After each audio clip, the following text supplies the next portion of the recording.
The sound was unmistakable. A camera shutter clicking behind my back, slicing through the salt air, just as I poured my husband's ashes into the ocean. I remember thinking I must be imagining things. Yet in that moment, as the waves swallowed not just his remains, but the last grains of trust locked away in my heart, I could not shake the sense that something, or someone, was watching. That memory would become the first shadow cast over everything I thought I knew about my marriage. I am 63 years old this year. Until recently, I spent decades as a librarian, a quiet life surrounded by stories written by others, never imagining my own would turn so suddenly into one. My husband, Young-soo, was 3 years older than me, a gentle man who'd retired early and spent his days fishing and meeting friends from an old hiking club. The final entry on his hospital chart reads, myocardial infarction, heart attack. The day he left this world had been incredibly ordinary. I reheated seaweed soup for his lunch, and in the evening, he took the car and left for a short drive, promising to be back soon. The hours ticked past, and he never returned. The days after his funeral blurred into a haze of incense smoke and black clothes, relatives shuffling in and out with advice I did not care to hear.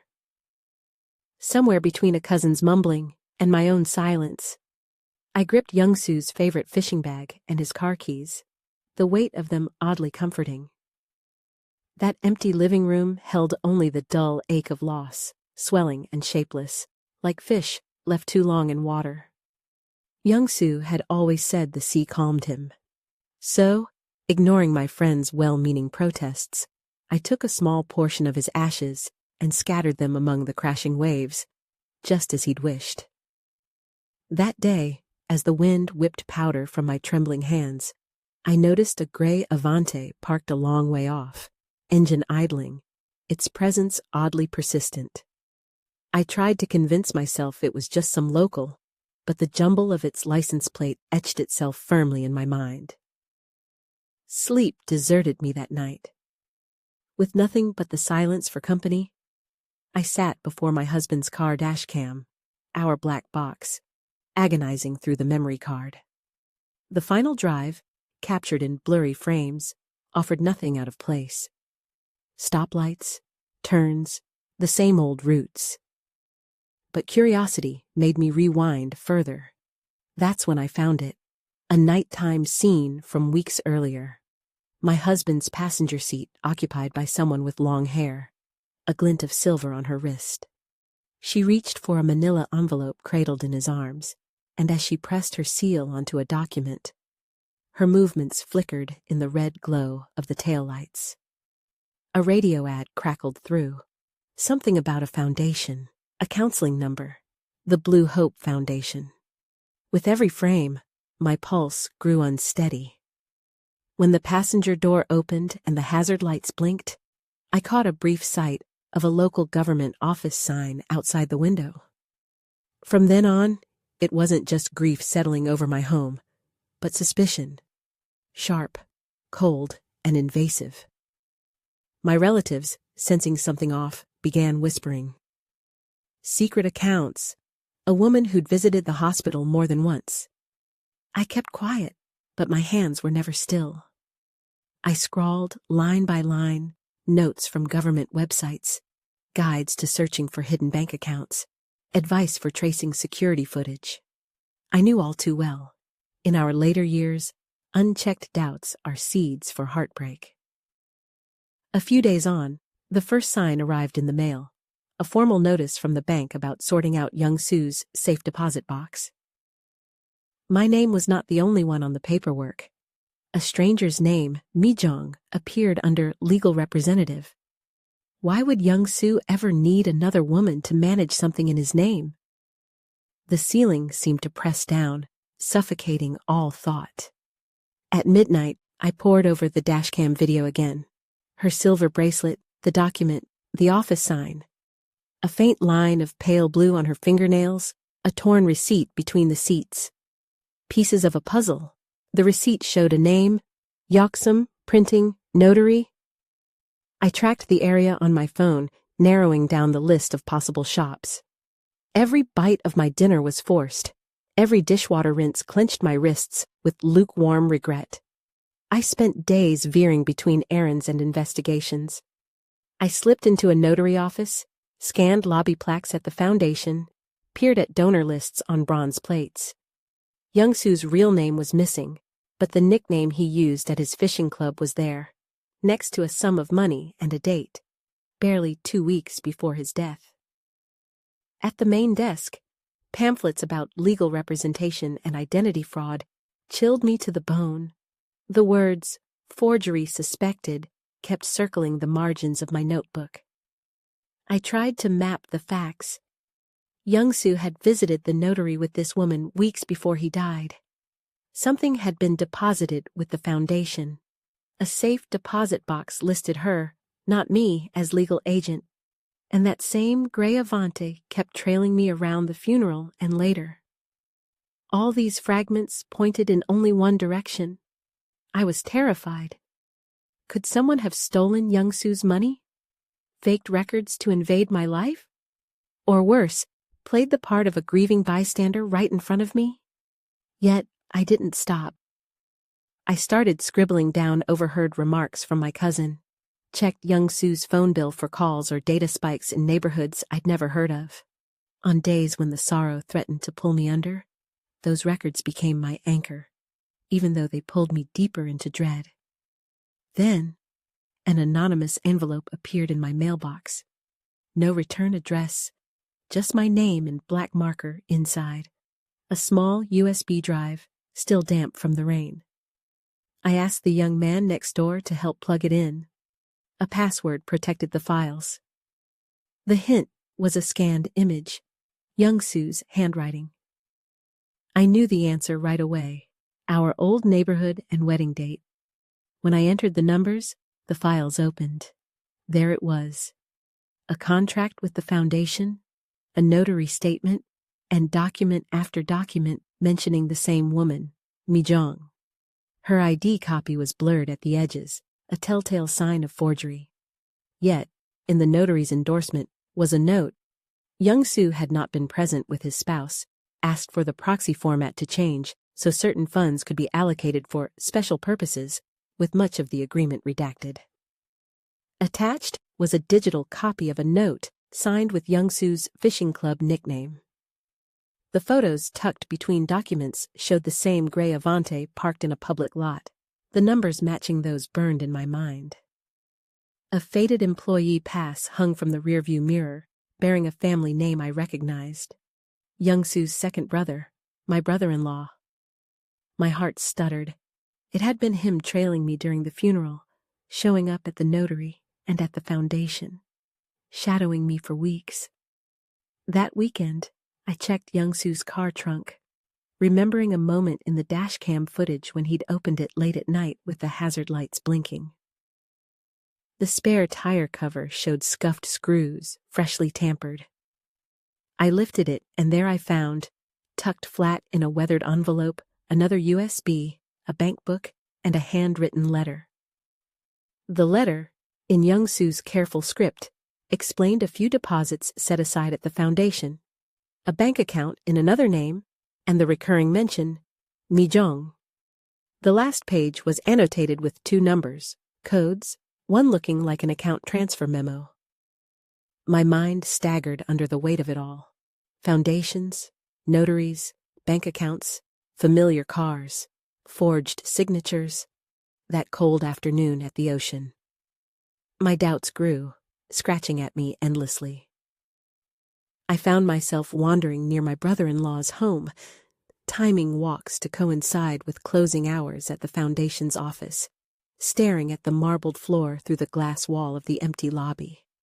My thoughts returned, always, to the same questions. Why all these secrets? Why choose someone else's name? And why couldn't Young-Soo simply tell me the truth? One memory startled me. On the hectic final day of the funeral, while I sorted condolence envelopes, My brother-in-law had sidled up with a blue thread bracelet wrapping his wrist. The color matched the faint nail polish of the woman in the video.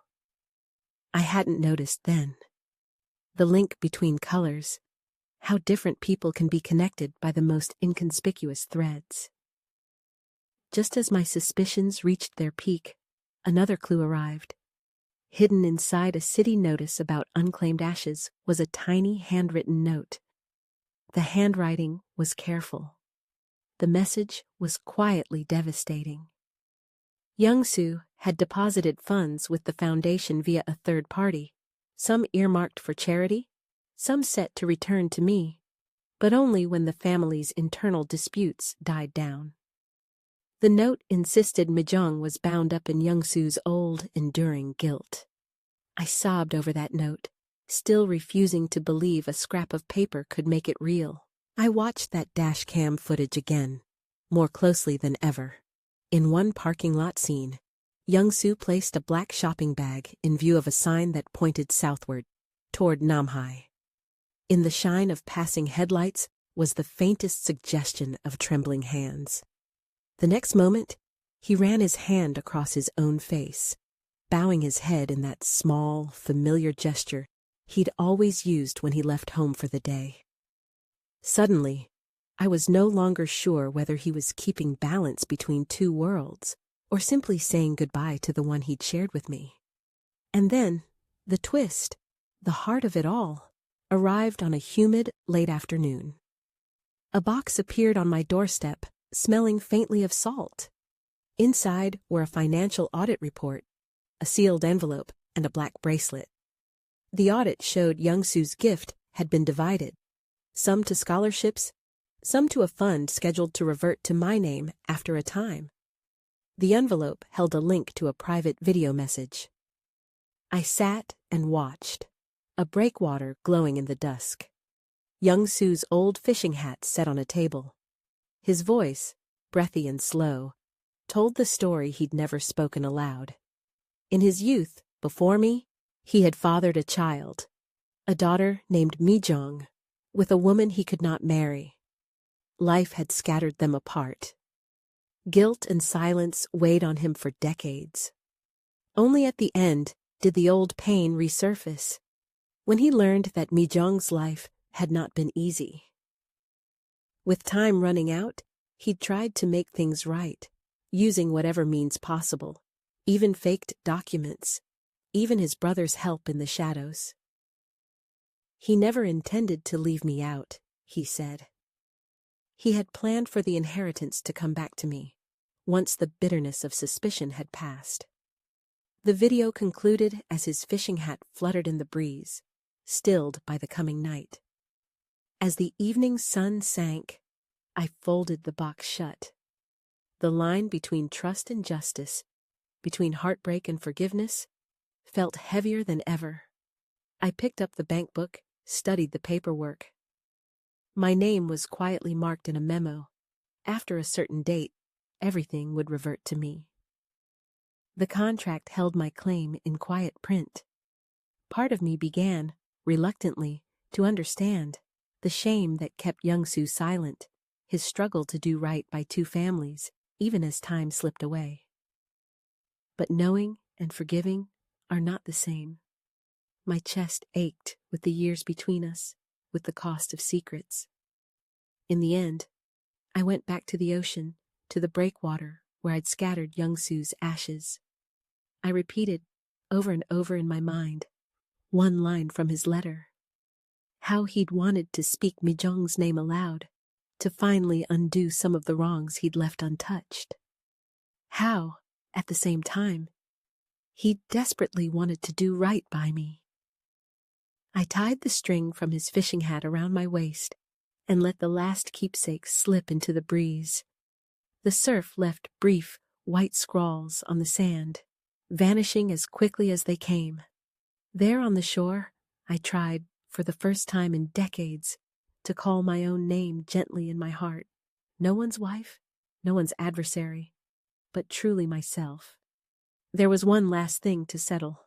I could never check the gray Avante's license plate officially. Yet one morning, I saw the car idling at the neighborhood lot. My brother-in-law behind the wheel, eyes cast down at the mirror. He turned away as I passed. I did not confront him. My battle was not with him or with the law, but with the way I would carry this secret forward. Quietly, I closed out the last accounts, met with a legal aid counselor, wrote out my notes, and above all, I decided this hidden chapter would not be the centerpiece of my life.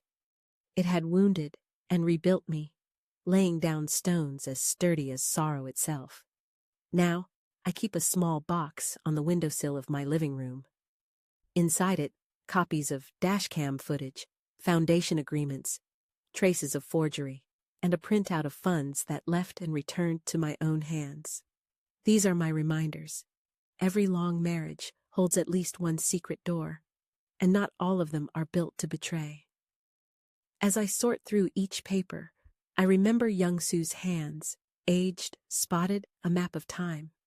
Each mark, each signature on a document, pointing to a different compass of intention and regret. On the walk to the sea, new storefronts glimmer with harsh light. The library windows glow softly with spring. Sometimes I sit at my window, close my notebook, and wonder, is it maturity to carry a scar, or courage to let it go? Young Sue's secret broke my trust and rebuilt my sense of self. Some will say I was too forgiving, others that I should have fought harder for truth. But at this age, I've chosen to focus on the breaths I draw, the sunlight I can still claim, and like surf writing gentle words in the sand, I let anger and compassion come and go. If you found yourself in my place, facing your loved one's hidden life and the marks it left, would you choose truth or peace to hold first?